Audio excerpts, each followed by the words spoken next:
Thank you so much for coming out on such a beautiful day. We really appreciate you being here.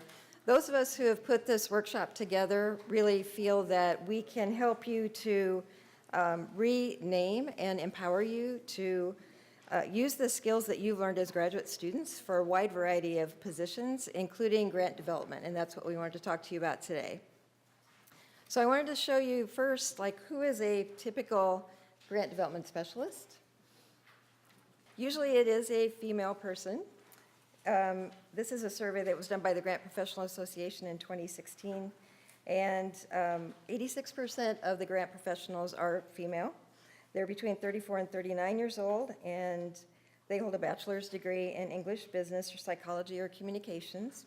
They hold a graduate or professional degree, and they work either as a grant professional writer or a grant manager or coordinator. So we're going to go through some of these roles in the grant professional field and help you to understand what all of those different positions are and see if you're interested in pursuing any of those as a career.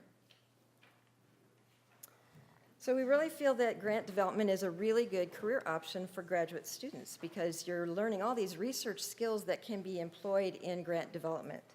So positions in grant development range from entry level to advanced at places ranging from nonprofits to academic institutions. There are many diverse options, lots of different kinds of jobs in the grant development field. Then the skills that you're learning in graduate school translate so well to the grant development as a discipline or as a career field. And grant development jobs are not always discipline specific, so you might think that they would be, but it's not necessarily the case. So you might see a job listed for a grant writer at a hospital. It doesn't mean you have to have a healthcare background. You can do these jobs with a broad humanities background. And that's what we wanted to convey to you. There's training available at professional organizations, and I'll get to that in just a minute. And recently, there were 529 jobs listed at the Grant Professional Association job site. Fundraising is a lot like networking and building relationships with constituents and funders and the larger community. So those are some of the things that we're going to be talking to you about tonight. How do you do that? There are many tools available to help you learn how to be a grant professional. And grant development can lead to other career paths such as advertising, communications, marketing, other areas that you might also be interested in. So what is development, you might be asking? You might not have ever heard the term in what I'm referring to.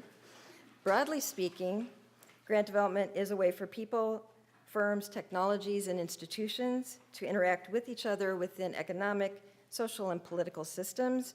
But for our purposes, we're narrowing that definition to include the ways that organizations do fundraising to build capacity and sustainability. That's what we're focusing on today.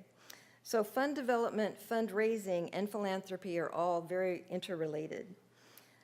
Philanthropy is giving to worthy causes, and it's always been a part of American history. I had this long speech about the history of philanthropy, and they made me cut it out, but it was so interesting. It's really an interesting history and very unique to the United States, but I won't go into it. But the first organized fundraising campaign was to establish Harvard College in Massachusetts Bay Colony in 1642. So that's how long we've been pursuing fundraising and philanthropy in this country. During World War I, there were a lot of nonprofit organizations that were started to organize to raise funds, and the American Red Cross raised $114 million in 8 days in 1917. So over the years, grant development, fundraising, and philanthropy and research development became professionalized until today. There are certificates and degree programs in this area. You can actually get degrees and certificates in this area in over 250 academic institutions. So the roles of development, fundraising, and philanthropy are broad and visionary, and they include reducing human suffering, enhancing human potential, promoting equity and justice, building community, providing human fulfillment, supporting experiences and change, and fostering pluralism. The principles of development are describing why people give, and it's a really good thing to know if you go into this field, why people give. People give because they want to. People give because they're asked. People give to people. People give to opportunities. People give to success. And people give to make change for the good. So who needs grant professionals, right? And what types of organizations have jobs in this area? All kinds of organizations that might surprise you: hospitals, nonprofit organizations, police stations and departments, cultural and arts organizations, libraries, city, state, and federal government agencies, even corporations need grant professionals. And there are some organizations that are called re-granting organizations, and they get grants themselves and then they re-grant them to other people. They also need grant professionals. The types of organizations that need then to find funding are nonprofit organizations that basically function to benefit the public interest or for public purposes.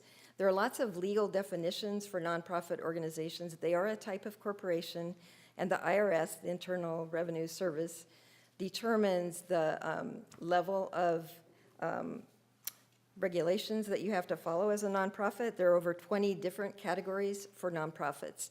Some of them you don't have to report or pay taxes. If you want to lobby, then you do have to pay a certain amount of taxes. But it doesn't mean that you can't fundraise. What it means is, as an organization, you still have to make a profit in order to survive. So nonprofit is kind of a, not a very good, accurate term. So how do organizations find operating funds? Organizations need to survive. They need some kind of budget. They need to know how much money they need for the coming year to operate. So the director of an organization and the staff and the board will create a strategic plan for how the organization will grow and what the operating budget and projected budget for the coming year or the coming 5 years is going to take. And then from there, they make a development plan. So a development plan outlines what will be done to find funding for your operating costs for an organization. And a development plan components can include annual fund drives, gift range charts, direct mail campaigns, capital campaigns, which are mostly structures, special events, special projects like grants, or corporate sponsorships or partnerships. Those are all different ways that people can find funding for an organization, and that all goes into your development plan. Okay, so finally we get to grant development. What is grant development? It's part of your development plan, and it helps you to find the funding you need to do particular projects within your development plan, within your operating budget. It involves telling a story about your organization and connecting people to that story so that they want to give to you. Just as I said earlier, people give to people, and people give to stories, and people give to success. So you initially want to communicate with your stakeholders, with your staff, with your director about what it is you need and communicate that. You need to search for the appropriate funder whose priority matches your project. That's very key. You want to develop a relationship with the program officer of whatever organization or funder you're looking at. That's really important. And you want to read and follow all the grant guidelines. And this is something that we in our grant development office tell everybody we work with. Follow every guideline exactly. You have to. If you want the money, you have to follow the guidelines. And you have to meet the deadline. That's the other main thing. And they want you to develop a realistic timeline, a work plan, and a budget for how you're going to do this particular project. It has to be realistic. It's an estimate, but it has to be realistic and follow a plan. You want to write your description of your project clearly and concisely. Don't use a lot of jargon. Just clearly state what it is you're trying to fund. And then follow a logic model so that you can clearly explain the activities that you're doing and what you expect to be the outcomes of your project. And then, of course, meeting the deadline. And I also want to urge you to think about, if you do get into grant development, if you don't get approved the first time, don't take it personally. It's not against you. It's really, there may have been other projects that were better organized, or there may have been some other reason. But we really encourage people to revise and resubmit grant applications, because many times you'll get suggestions back, and you know, as graduate students, in the writing that you do, if you do like an article for a journal, they always send it back and want revisions, right? A grant is just exactly like that. Somebody's going to give you comments, and then you can revise it according to those comments, and resubmit it again. So don't give up. That's the main message. So what's the current state of giving? Charitable giving in the U.S. surpassed $358 billion annually. And guess who gave most of that money? Individuals, 87%. Might think it's corporations. It's not. It's individuals. What are other sources of funding then? Private foundations, family foundations, community foundations, corporate grants, corporate gifts, federal grants, state government, local government, other grant sources give the rest of the funding. Where do you find this information? At KU, you have an advantage. There's something called Pivot. You may not have heard of it, but it's a subscription service that KU subscribes to and pays a large sum of money. So while you're at KU, you should take advantage and go into Pivot and log in, set up an account under your name, and after you do that, you can access it off campus.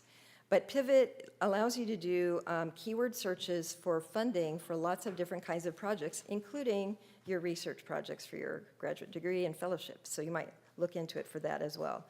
If you want to look at foundations, private foundations are a really good place to look for funding for organizations. And the Foundation Center is another subscription service that you can access, but you have to pay a subscription for the access. So how do you become a grant professional?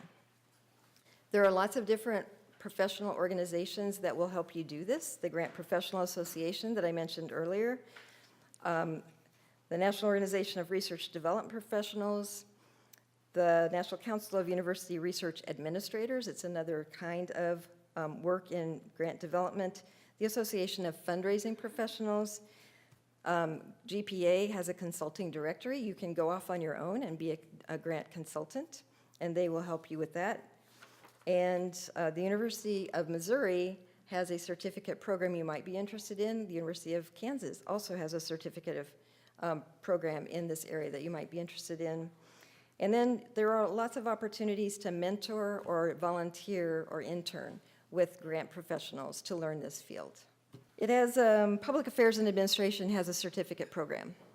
Okay, now I'm going to turn it over to Jen, and she's going to help you do a skills inventory.